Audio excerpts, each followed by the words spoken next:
926년 거란의 칼날 아래 발해가 무너졌습니다.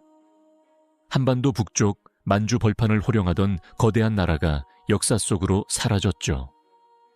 그로부터 약 200년이 흐른 뒤 만주 땅에서 한 사내가 일어섭니다. 그의 이름은 완한 아골타. 여진족을 이끌고 금나라를 세운 영웅입니다. 그런데 금나라의 역사를 기록한 정사인 금사에는 놀라운 기록이 있습니다. 금나라 황실의 시조가 신라에서 왔다는 내용입니다. 구체적으로는 함경도 출신의 완한 한보라는 인물이 신라 고려 교체기에 한반도에서 여진 땅으로 들어갔다고 적혀 있죠. 특히 고려사에서는 한보의 성씨를 신라 왕족의 성씨인 김씨로 기록하고 있습니다. 금사의 기록이 사실일까요? 아니면 황실의 권위를 높이기 위한 창작일까요? 학계는 지금도 논쟁 중입니다. 신라 유민의 후손이 만주를 통일하고 대진국 발해를 멸망시킨 거란을 무너뜨린 이야기. 지금부터 그 역사의 퍼즐을 맞춰보겠습니다. 먼저 금사의 기록부터 살펴보겠습니다. 금사는 원나라 때 편찬된 금나라의 공식 역사서입니다. 야사가 아닌 정사, 즉 국가가 공인한 역사 기록이죠. 금사세기에는 금나라 황실의 시조에 대한 기록이 나옵니다. 완한부라는 여진족 부족의 시조는 완한 한보라는 인물입니다. 완한은 성씨이고 한보는 이름입니다. 완한부는 완한이라는 성씨를 쓰는 여진족 부족을 가리킵니다. 금사에 따르면 이 완한 한보는 본래 신라 출신이었습니다. 구체적으로는 함경도 지역 출신으로 고려를 거쳐 여진 땅으로 들어갔다고 기록되어 있습니다. 그가 여진 땅 복간수 지역에 정착한 후 그 후손들이 여진족 완한부를 이루었고 그 완한부에서 완한 한보의 7대손 혹은 9대손으로 아골타가 태어났다는 것입니다. 완한 아골타. 여기서도 완한은 성이고 아골타는 이름입니다. 물론 이 기록을 두고 학계의 의견은 엇갈립니다.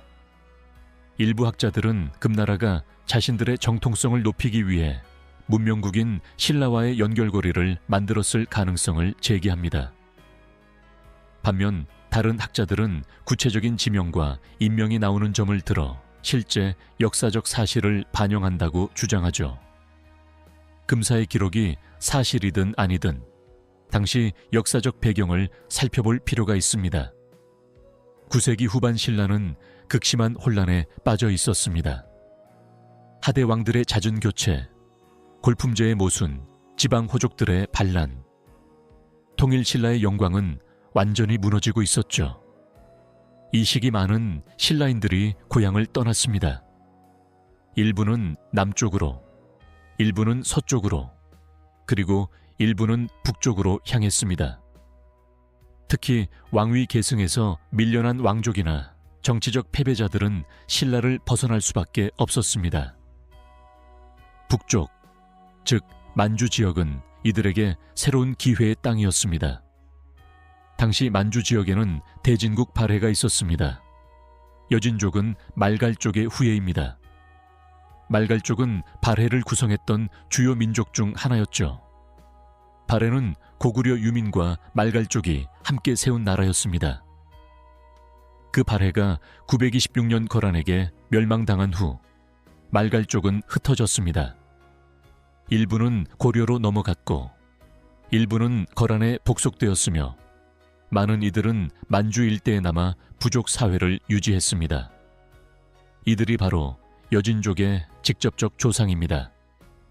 10세기 이후 이들은 스스로를 여진이라고 불렀습니다. 이 여진족 사회는 여러 부족으로 나뉘어 있었습니다. 그중 하나가 완한부였습니다. 완한부는 완한이라는 성씨를 쓰는 부족으로 복간수라는 지역에 거주했습니다. 금사의 기록대로라면 이 완한부의 시조가 신라 출신 완한 한보였던 것이죠. 926년 거란이 발해를 멸망시킨 후 만주는 거란의 영향권에 들어갔습니다. 거란은 916년 요나라를 건국한 유목 민족이었습니다. 요나라는 막강한 군사력으로 만주와 몽골, 중국 북부를 아우르는 대제국을 건설했죠. 발해를 무너뜨린 요나라는 여진족들을 철저히 지배했습니다. 가혹한 곡물징수, 강제노역, 인신매매까지 자행했습니다. 여진족들은 요나라의 압제 아래서 신음했습니다. 하지만 시간이 흐르면서 여진족 내부에서는 변화가 일어나고 있었습니다. 특히 완안부는 점차 세력을 키워가고 있었습니다. 11세기 후반, 완안부는 여진족 부족들 중에서 가장 강력한 세력으로 성장했습니다. 그리고 그 완안부의 추장 자리를 이어받은 인물이 바로 아골타였습니다. 1068년 8월 1일 아골타가 태어났습니다. 그의 아버지는 완안부의 추장 완안 행리발이었습니다. 아골타는 어려서부터 비범한 재능을 보였다고 전해집니다. 뛰어난 무술 실력은 물론 사람을 다루는 능력도 탁월했죠. 그가 성장하던 시기 요나라의 압제는 더욱 심해지고 있었습니다. 여진족들의 분노는 극에 달했습니다. 1113년 아골타는 완안부의 추장 자리를 물려받았습니다. 그리고 불과 1년 뒤인 1114년 그는 역사적인 결단을 내렸습니다. 요나라에 대한 전면적인 반란을 일으킨 것입니다. 1114년 아골타의 반란이 시작되었습니다. 처음에는 소규모 봉기에 불과했습니다. 하지만 아골타의 군사적 재능은 곧 빛을 발했습니다. 그는 여진족 특유의 기마 전술을 극대화했습니다. 빠른 기동력, 정확한 궁술, 그리고 과감한 돌격. 요나라군은 여진족의 공격 앞에서 속수무책이었습니다. 1115년 아골타는 마침내 황제를 칭하며 금나라를 건국했습니다. 국호를 금이라고 정한 이유는 금속 중 가장 견고하고 변하지 않는다는 의미였습니다. 공교롭게도 완안부의 시조 완안한보의 원래 성씨였던 김씨가 바로 금나라의 금과 같은 한자를 쓰죠. 금나라는 건국과 동시에 파죽지세로 영토를 확장했습니다.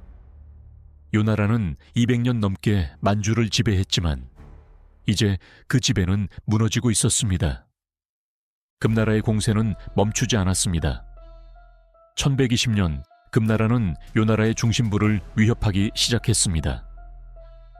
요나라는 필사적으로 저항했지만 이미 대세는 기울어져 있었습니다. 1123년 아골타가 55세의 나이로 사망했습니다. 하지만 그가 시작한 전쟁은 계속되었습니다. 그의 동생 완안 오골매가 뒤를 이어 금나라 두 번째 황제가 되었습니다. 그리고 마침내 1125년 요나라는 완전히 멸망했습니다. 발해를 멸망시킨 지 정확히 199년 만이었습니다. 거란족이 세운 강대한 제국이 과거 자신들이 지배했던 여진족의 손에 의해 역사 속으로 사라진 것입니다. 만약 금사의 기록대로 아골타가 신라 유민의 후손이었다면 이것은 단순한 독립전쟁이 아니었을 것입니다. 발해를 멸망시킨 거란에 대한 복수였을 테니까요. 금나라는 요나라를 멸망시킨 후에도 멈추지 않았습니다. 이번에는 남쪽 중국 본토를 겨냥했습니다. 당시 중국은 북송이 지배하고 있었습니다. 금나라는 북송을 공격하기 시작했습니다. 1126년 금나라는 북송의 수도 개봉을 함락시켰습니다. 이것이 역사에 기록된 정강의 변입니다.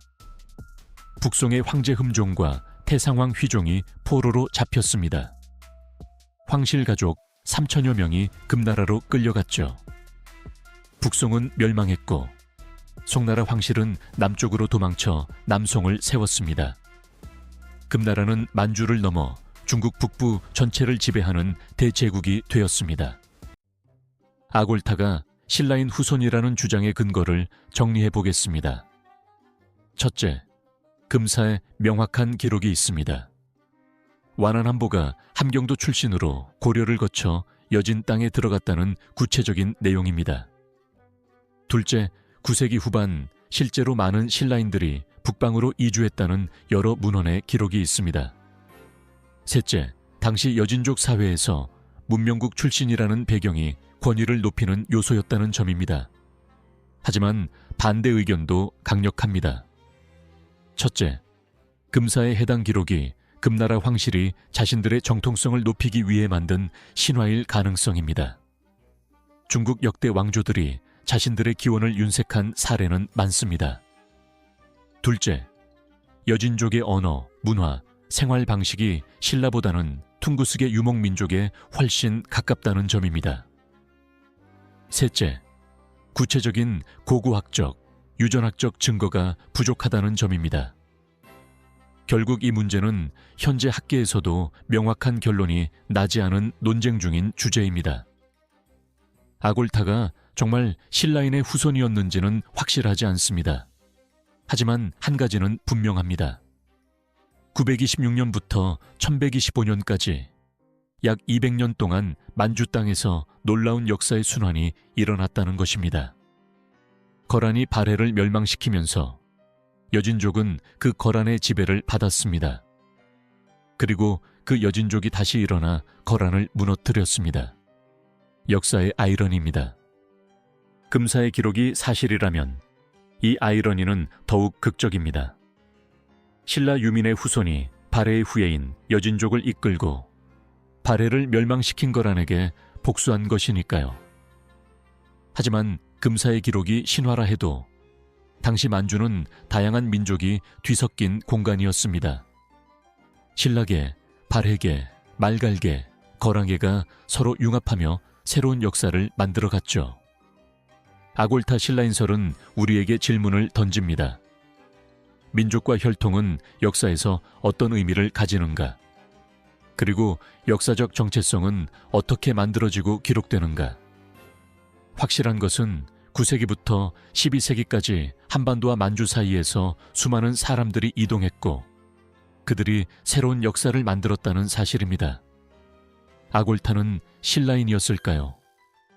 금사는 그렇다고 기록했지만 학계는 여전히 논쟁 중입니다. 확실한 답은 아직 없습니다. 하지만 이 질문 자체가 우리에게 흥미로운 역사의 단면을 보여줍니다. 민족의 경계는 우리가 생각하는 것보다 훨씬 유동적이었고 역사는 예상치 못한 방식으로 순환했습니다. 다음 영상에서는 또 다른 놀라운 역사 이야기로 찾아뵙겠습니다. 오늘 영상이 흥미로우셨다면 좋아요와 구독 부탁드립니다.